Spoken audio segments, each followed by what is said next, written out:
BMC news live from Kochi Malayalam വാർത്തകൾ നിങ്ങൾക്കായി അവതരിപ്പിക്കുന്നത് Cochin Kalabhavan Angamaly franchise powered by heal life Thottakattukara Nazareth villas and BMC production Angamaly.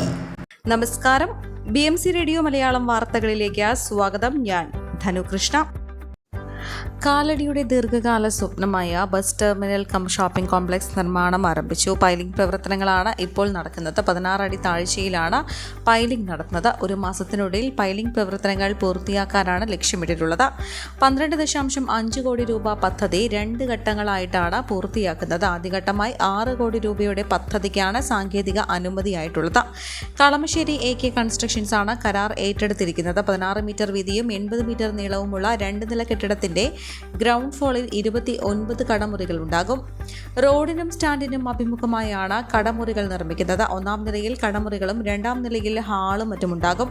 കെട്ടിടത്തിന്റെ ബേസ്മെന്റിലും വടക്കേ അറ്റത്തും പാർക്കിംഗ് സൗകര്യമൊരുക്കും. നിലവിൽ താൽക്കാലിക സ്റ്റാളുകൾ പ്രവർത്തിച്ചിരുന്ന സ്ഥലത്തായിരിക്കും 20 മീറ്റർ വീതിയിലും 80 മീറ്ററോളം നീളത്തിലുമുള്ള ആധുനിക ബസ് സ്റ്റാൻഡ്. നിലവിലെ ബസ് സ്റ്റാൻഡിൽ നിർമ്മാണ പ്രവർത്തനങ്ങൾ ആരംഭിച്ചതിനാൽ സമീപമുള്ള പൊതുമാർക്കറ്റിൽ ബസ് സ്റ്റാൻഡിന് സൗകര്യമൊരുക്കിയിട്ടുണ്ടെന്നും പഞ്ചായത്ത് പ്രസിഡന്റ് ഷൈജൻ തോട്ടപ്പള്ളി പറഞ്ഞു.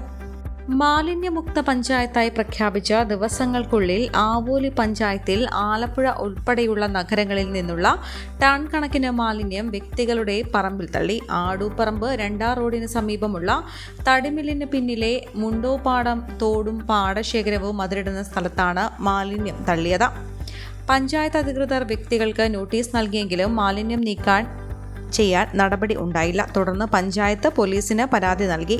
മാലിന്യം തള്ളിയ ഭാഗത്തെ തോട് പാതിഭാഗവും നികന്ന നിലയിലാണ്. ആശുപത്രി, അറിവ് മാലിന്യങ്ങൾ ഉൾപ്പെടെ ഇവിടെ തള്ളിയിട്ടുണ്ടെന്നാണ് നാട്ടുകാർ പറയുന്നത്. വൻതോതിൽ മാലിന്യം എത്തിക്കുന്നതായും പഞ്ചായത്ത് അധികൃതർ ലഭിച്ച രഹസ്യ വിവരത്തെ തുടർന്ന് പഞ്ചായത്ത് സെക്രട്ടറിയുടെ നേതൃത്വത്തിൽ ഉദ്യോഗസ്ഥർ സ്ഥലപരിശോധന നടത്തി. ഉടമയ്ക്ക് 4 ദിവസം മുൻപ് നോട്ടീസ് നൽകിയെങ്കിലും മാലിന്യം നീക്കാൻ നടപടി ഉണ്ടായിട്ടില്ല. ഇതേ തുടർന്നാണ് പഞ്ചായത്ത് പോലീസിന് പരാതി നൽകിയത്.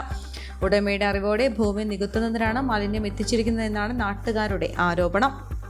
അപ്രതീക്ഷിതമായി പെയ്ത വേനൽ മഴയിൽ അരൂർ തുറവൂർ പാതയിൽ വെള്ളക്കെട്ട് രൂക്ഷമായി. അരൂർ ബൈപ്പാസ് കവല മുതൽ ചന്ദ്രൂർ വരെയുള്ള ഭാഗത്ത് ഒരടിയോളം പെയ്ത്ത് വെള്ളം നിറഞ്ഞു. ഇരപ്പാത നിർമ്മാണം നടക്കുന്ന അരൂർ മുതൽ തുറവൂർ വരെ കാന നിർമ്മാണം നടക്കുന്നുണ്ട്. എന്നാൽ നിർമ്മാണം നടക്കുന്ന കാന ഇടത്തോടുകളിലേക്ക് ബന്ധിപ്പിക്കുന്നതിന് പഞ്ചായത്തുകളിൽ അനുമതി നൽകിയിട്ടില്ല. കളക്ടറുടെ സാന്നിധ്യത്തിൽ 2 തവണ പഞ്ചായത്തുകളെയും കരാറുകാരെയും പങ്കെടുപ്പിച്ച ചർച്ചകൾ നടത്തിയെങ്കിലും തീരുമാനമുണ്ടായില്ല. തുടർച്ചയായി 3 ദിവസം മേഖലയിൽ മഴ ലഭിച്ചു. വ്യാഴാഴ്ച വൈകിട്ട് പെയ്ത മഴയിൽ 2 മണിക്കൂർ കൊണ്ട് പാതയിൽ പെയ്ത്ത് വെള്ളം നിറഞ്ഞു. പെയ്ത്ത് വെള്ളം ഒഴുകിപ്പോകാൻ സാധിക്കാത്തതിനാൽ അരൂർ ജംഗ്ഷൻ, ചന്ദ്രൂർ, കൊച്ചുവേളി കവല എന്നിവിടങ്ങളിൽ പാതയിൽ മുട്ടപ്പം വെള്ളമാണ്.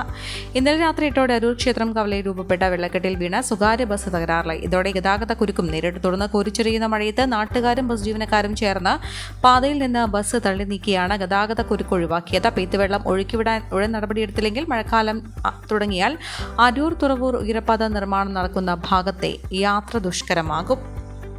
ഓൺലൈൻ ട്രേഡിംഗ് എന്ന വ്യാജേന ഹൈക്കോടതി മുൻ ജഡ്ജിയിൽ നിന്ന് 90 ലക്ഷം രൂപ തട്ടിയെടുത്ത കേസിൽ 3 പേരെ സിറ്റി സൈബർ ക്രൈം പോലീസ് പിടികൂടി. കണ്ണൂർ പെരിങ്ങത്തൂർ വലിയപറമ്പത്ത് മുഹമ്മദ് ഷാ, കോഴിക്കോട് ഇടച്ചേരി സ്വദേശികളായ ചെറിയ വട്ടക്കണ്ടിയിൽ N മിർഷാദ്, തെങ്ങുളത്തിൽ മുഹമ്മദ് ഷെർജുൻ എന്നിവരാണ് പിടിയിലായത്. ആദിത്യ ബിർള ഇക്വിറ്റിക് ഏണിംഗ് എന്ന വാട്സ്ആപ്പ് ഗ്രൂപ്പിൽ അംഗമാക്കിയാണ് ജഡ്ജിയിൽ നിന്ന് 90 ലക്ഷം രൂപ തട്ടിയത്. ഇതിൽ 30 ലക്ഷം രൂപ പിടിയിലായ പ്രതികളുടെ ബാങ്ക് അക്കൗണ്ടുകളിൽ എത്തിയതായും പിന്നീട് പിൻവലിച്ചതായും പോലീസ് കണ്ടെത്തി. കേസിൽ 6 പേരെ കൂടി പിടികിട്ടാനുണ്ട്. തട്ടിപ്പിലൂടെ ബാങ്ക് അക്കൗണ്ടിലെത്തുന്ന പണം പിൻവലിച്ച് ക്രിപ്റ്റോ കറൻസിയിലൂടെയും ഡോളർ കൺവേർഷനിലൂടെയും വിദേശ നിക്ഷേപമാക്കി മാറ്റുകയാണ് ചെയ്തിരുന്നത്. National cyber crime reporting portal register ചെയ്ത് നടത്തിയ അന്വേഷണത്തിലാണ് കൂടുതൽ തെളിവുകൾ ലഭിച്ചത്. രാജ്യത്തെ 280 ബാങ്ക് അക്കൗണ്ടുകൾ വഴി 311 ഇടപാടുകൾ ഈ കേസിനോടനുബന്ധിച്ച് നടന്നതായും പോലീസ് കണ്ടെത്തി. തട്ടിപ്പാർ ഉപയോഗിച്ച ഫോൺ നമ്പറുകൾ കേന്ദ്രീകരിച്ച് നടത്തിയ അന്വേഷണത്തിൽ കംബോഡിയ കേന്ദ്രീകരിച്ചാണ് തട്ടിപ്പ് ആസൂത്രണം ചെയ്തതെന്നും വ്യക്തമായി. കോവിഡാനന്തര കാലഘട്ടത്തിൽ ജീവിതശൈലി രോഗങ്ങളുള്ളവർക്ക് സന്തുലിതമായ ആരോഗ്യ പരിപാലനത്തിന് ആലുവയ്ക്കടുത്ത് തോട്ടക്കാട്ടുകര ജംഗ്ഷനിൽ ഹീൽ ലൈഫ് തുറന്ന പ്രവർത്തനം ആരംഭിച്ചിരിക്കുന്നു. ഫിസിയോതെറാപ്പി, സൈക്കോളജി, ആയുർവേദ ചികിത്സകൾക്കായി 8089011722 ബന്ധപ്പെടാവുന്നതാണ്. ജീവനക്കാരെ കഴുത്തിൽ ബെൽറ്റിട്ട് മുട്ടുകുത്തിച്ച് നടത്തുന്നതിൻ്റെയും വസ്ത്രമുരിയുന്നതിൻ്റെയും ദൃശ്യങ്ങൾ പുറത്തുവന്നതിന് പിന്നാലെ നടന്നത് തൊഴിൽ പീഡനമല്ലെന്ന് യുവാക്കൾ. സ്ഥാപനത്തെ കുടുക്കാനുള്ള ശ്രമമെന്നാണ് ദൃശ്യങ്ങളിലൂടെ യുവാക്കളുടെ പ്രതികരണം. നടന്നത് തൊഴിൽ പീഡനമല്ലെന്നാണ് തൊഴിൽ വകുപ്പ് നടത്തിയ പ്രാഥമിക അന്വേഷണത്തിൽ വിലയിരുന്നത്. പെരുമ്പാവൂരിലെ കമ്പനിയിൽ നടന്ന കാര്യങ്ങളുടെ ദൃശ്യങ്ങളാണ് പുറത്തുവന്നത് എന്നാണ് റിപ്പോർട്ട്. ദൃശ്യത്തിൽ ഉൾപ്പെട്ട യുവാക്കളിൽ നിന്ന് ജില്ലാ ലേബർ ഓഫീസർ മൊഴിയെടുത്തിരുന്നു. വ്യക്തികൾ തമ്മിലുള്ള പ്രശ്നത്തെ തൊഴിൽ പീഡനമായി ചിത്രീകരിച്ചെന്നാണ് തൊഴിൽ വകുപ്പ് കരുതുന്നത്. അതേസമയം മറിച്ചുള്ള തെളിവുകളും തൊഴിൽ വകുപ്പ് പരിശോധിക്കുകയാണ്. സ്ഥാപനത്തോടുള്ള വൈരാഗ്യം തീർക്കാൻ മനാഫ് മനഃപൂർവ്വം വീഡിയോ ചിത്രീകരിച്ചുവെന്നാണ് ദൃശ്യങ്ങളിലുള്ള യുവാക്കളുടെ വെളിപ്പെടുത്തൽ. ജനറൽ മാനേജറായ ഉബൈൽ ലീവിന് പോയ സമയത്താണ് വീഡിയോ എടുത്തത്. അന്ന് മാനേജറായിരുന്ന മനാഫ് എന്ന വ്യക്തിയാണ് ഇതിന് പിന്നിൽ. സ്ഥാപനത്തെ തകർക്കാൻ വേണ്ടി ചെയ്തതാണ്. മനാഫ് പറഞ്ഞ പോലെയാണ് ഞാൻ ബെൽറ്റ് പിടിച്ചത്. വീഡിയോ ചിത്രീകരിച്ചതും പുറത്തുവിട്ടതും മനാഫാണ്. വീഡിയോ എടുത്തതിൽ ഉബൈലിന്റെ അടുത്ത് റിപ്പോർട്ട് ചെയ്തതോടെ മനാഫ് വിളിച്ച് കാര്യങ്ങൾ തിരക്കിയിരുന്നു. പിന്നാലെ ഉബൈലും മനാഫും തമ്മിൽ തർക്കമായി. വീഡിയോ ചിത്രീകരിച്ച പ്രവൃത്തിയുടെ പേരിൽ മനാഫിനെ കമ്പനിയിൽ നിന്ന് പുറത്താക്കി. കമ്പനി പൂട്ടിക്കാൻ വേണ്ടിയാണ് വീഡിയോ പുറത്തുവിട്ടത്. ഒരിക്കലും തൊഴിൽ പീഡനത്തിന് ഞങ്ങൾ ഇരകളായിട്ടില്ല. മനാഫിന് ഉബൈലിനോടുള്ള വ്യക്തിവൈരാഗ്യമുണ്ടായിരുന്നു. ദൃശ്യങ്ങൾ പകർത്തിയതായി അറിയില്ല. മനാഫിനെതിരെ പരാതി നൽകും. മനാഫിനെ കൊണ്ട് ഇത് വ്യാജ വീഡിയോ ആണെന്ന് തെളിയിപ്പിക്കുമെന്നും ദൃശ്യങ്ങളിലെ യുവാക്കൾ പറഞ്ഞു. ഈ വാർത്തയോടുകൂടെ BMC റേഡിയോ മലയാളം വാർത്തകൾ സമാപിക്കുന്നു. നന്ദി, നമസ്കാരം.